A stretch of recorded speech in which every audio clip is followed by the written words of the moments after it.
and start the presentation here.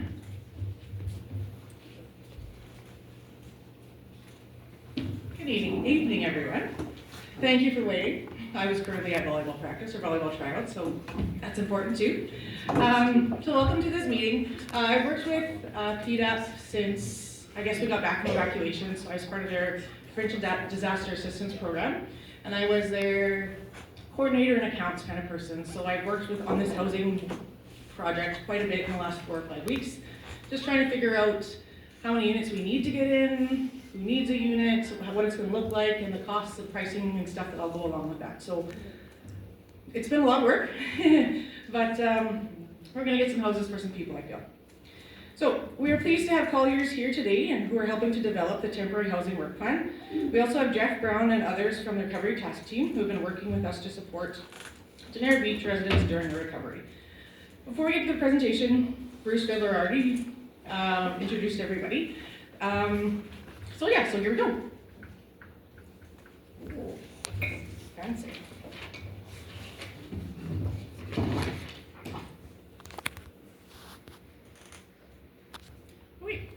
So the Village of Denera has made great progress so far in the recovery efforts following the wildfire. So on July 17th, the Resilience Center was established in the Village of Denera Beach. Organizations that have attended include SGI, PDAP, Saskatchewan Health Authority, Social Services, Red Cross, and Samaritan's Purse. Over 550 individuals or families have attended over the past several weeks. It's been really, really great. There's been a great turnout. There's been people coming to get clothing, and if you donated clothing to that resiliency center, thank you very much. It was very well used, and people came and got stuff that they needed, so thank you. The debris management. The cleanup and debris management activities started on July 23rd. There's more than 200 sites that have been cleaned up and are now removing trees, conducting environmental testing, and the final step will be to place the backfill on the lots. The cleanup plan is on track and to be completed this fall. So I don't know if many of you have gone out there or not. Joy Rubicki and a whole great big team of people have done a wonderful job of cleaning up all the debris from the wildfire, including all the concrete, the bricks, the trees, the ash, and testing for the soils for contaminants. So he's been working really, really hard with a great big team of people, and they've done really great work.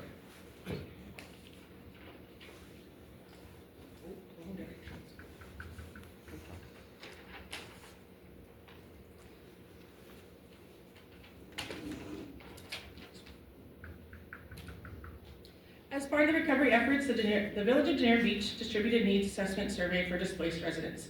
So there's been, I can't remember the exact number, but there's been quite a few of you, maybe in this room and out of this room, that have completed that survey and have identified needs such as housing or assistance with PDAP or mental health assistance or any of those kinds of things. And it all has been documented. You may not have got a phone call back or whatever because we were just collecting information, but hopefully we can get that process started soon for you as well. With the winter approaching, the key question was, do you require support or assistance with reestablishing interim housing through to spring of 2026? The estimated temporary winter housing needs were about 35 households. So 35 different families have indicated that they need some sort of residence. The recovery task team in Denera Beach and Creighton have been using information to gauge the number of houses in this project. They've been working together really closely to figure out where we can put these houses, where they might be best suited, and how to help the community of Denera Beach through this wildfire situation. So the intent of these houses is to provide temporary housing to residents of Denera Beach that are affected by the wildfire. We need to support the displaced residents with safe winterized housing. So some of our residents do not have all-season accommodations for this fall and winter, and that's been indicated on that needs assessment survey. And in some instances, just by word of mouth. So people have come to the office, either sometimes in Creighton or Denera Beach for sure, or to myself, and have indicated that they need some winter housing or some support for winter housing for when it gets cold. There's lots of you that are working or that are staying in campers, and well know that campers are great. Even 4-season campers are wonderful, but they are still not warm in wintertime. So we are working on that for you guys. We also heard that the housing need and that you guys want to stay local.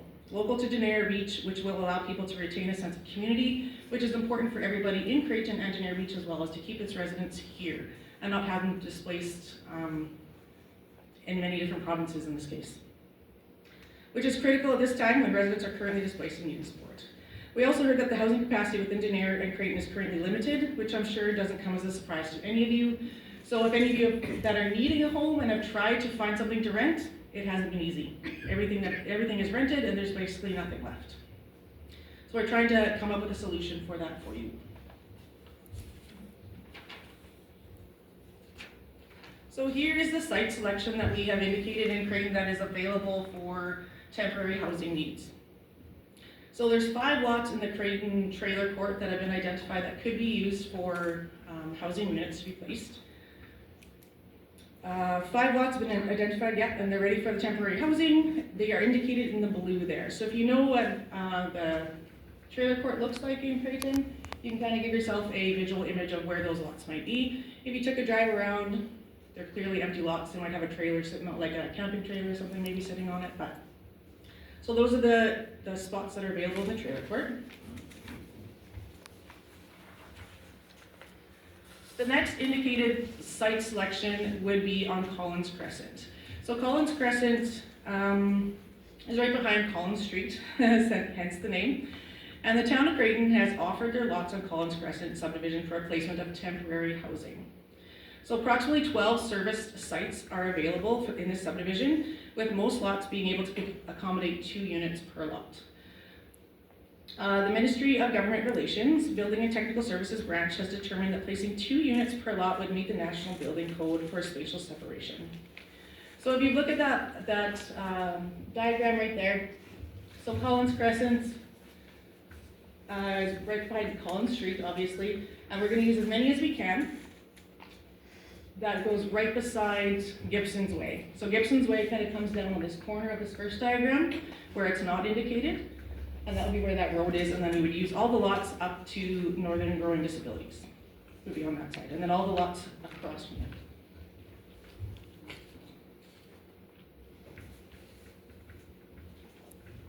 And the site selection for Denair Beach is a little bit limited. As we all know, the wildfire went through Denair Beach, and most of those sites have been burnt. The sites that are indicated on there did not have any houses on there. They are in the burn area, but there was no houses to be burnt. So there's no debris on them except the ash that came from the fire around. So their water and sewer should be intact, and it should be an easy place to put housing units. So currently there are only 2, one on Spruce Street and one on, I could say it yesterday. Kakakoo, thank you. I can never say that one. And there's a potential of 1 more that might be available, but we have to make sure that the water and sewer is safe to use on that lot. All right. And now we're going to call up on Jeff. Jeff is going to talk to you about the different floor plans that would be available for the housing units that can be temporarily placed in Creighton Engineering. Thanks. Pleased to see everybody here today. So we've talked about the need, and we've talked about the potential areas where we could put some housing units, some modular temporary housing units. I'm not sure if folks have had a chance to take a look at that. This is a blown up version of the floor plan of what most of the trailers will be. Now they're sort of like a duplex, really. So there's a bedroom here, you have a couch, a kitchen. In the middle, there's the mechanical. So this is the main entranceway. And then you have the mirror image of that trailer. So what I'm going to try to do, we'll see if the technology works, is I have just a bit of a video tour here, just to show everybody what they look like.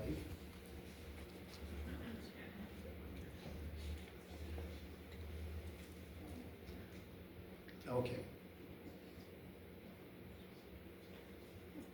So here we are. I will go to one end. So you have the bedroom, the bathroom, the sink, obviously, the living area, the kitchen. You will see a TV and entertainment center here. On the left, the main entranceway, and on the right, you have your laundry, your furnace, and your vacuum. So that's what they look like. And as you move forward, there's the other side. It's just simply a mirror image of the first side. You have safety egress here, and that is really what they look like. That is how they feel. That is what people will be renting. So that's how they feel. So that is by far the majority of the units that we will be bringing in on the lots that we've identified. There are some though, so these will be good for small families if you use the whole thing, or individuals if you use just one side or the other. And then there are a few of these family trailers. So what you have here is you have a large bedroom, and then you can see the number of individual single bedrooms, the washroom, and the kitchen and living area. So those are the other type of units that we will be bringing in. So what does it look like in terms of logistics? You can see that there. We're working together. Site preparation will be happening very shortly. The delivery dates are through September and October. Obviously, we're trying to beat winter, right? We're trying to beat the snow.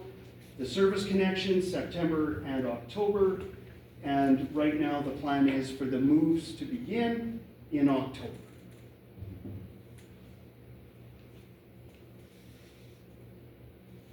So, there's a number of questions. I'm sure you might have some questions. So we'll just start with those, and I'll just start to talk about what the answers will be. So the very first thing, who is going into the temporary housing units? The biggest factor here, so we put the factors on the wall, on the poster boards there in terms of the needs, but who is going into the temporary housing units is really about family size. So if you have a larger family, clearly it's that second set of trailers. If you have a smaller family, if you're an individual, you will be going into the first ones. Now there are certainly some factors as well, and those are listed just in terms of the detail, and that has been a lot of the work that folks in Daenerre have been talking about. How long will they be there? Well, this is really about the need, right? So it's amazing the progress that Daenerre Beach has made in terms of the cleanup so far. So the question is, how long will the rebuild take? And what are the plans? And how are things going? So as the rebuild happens, obviously the need will be drawn down. So the trailers will be there to meet the need. As the building happens, the number of trailers will be reduced. Will I need to pay rent? Yes. We are renting these trailers and we have the rates. So if you're renting one side of the duplex, it'll be $680 a month for rent. If you're taking that whole trailer and you're taking both sides, it'll be double that, $1,360. And if you've got one of the other trailers in terms of the family trailers, that'll be $1,700 a month. Now supports for this, obviously, are insurance and PDAP. Those will be there to help support those rents. How do I get access to unit? This is really important.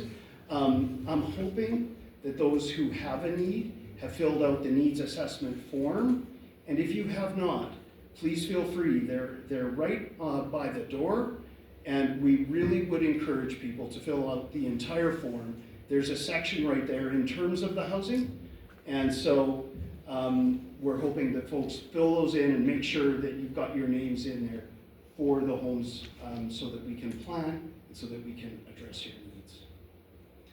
So I hope this presentation and the poster boards really have helped you to understand, and I hope we've shared the information about the need that we're seeing, where we might be helping, by putting some temporary modular homes and what they look like. I really hope that's that's helpful information. Really, so at this point, I'll just turn it back to Mayor Fidler and just for some closing remarks. Well, thank you, Jen and Jeff. And I do want to thank the groups that are here with supporting today. We have the Red Cross, SPSA, and PDAP. We have Colliers here who has been working and supporting Denier Beach through the process.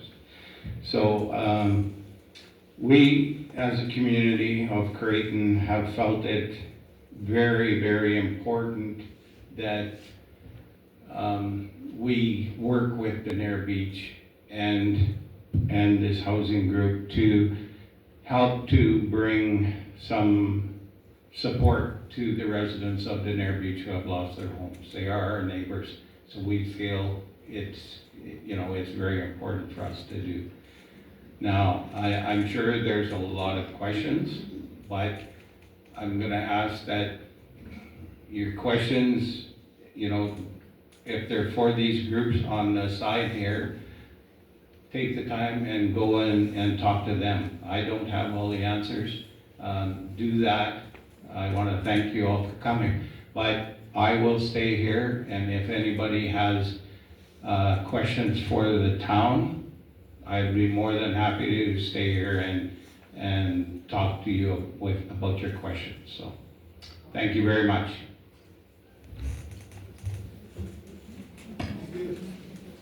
Thank you.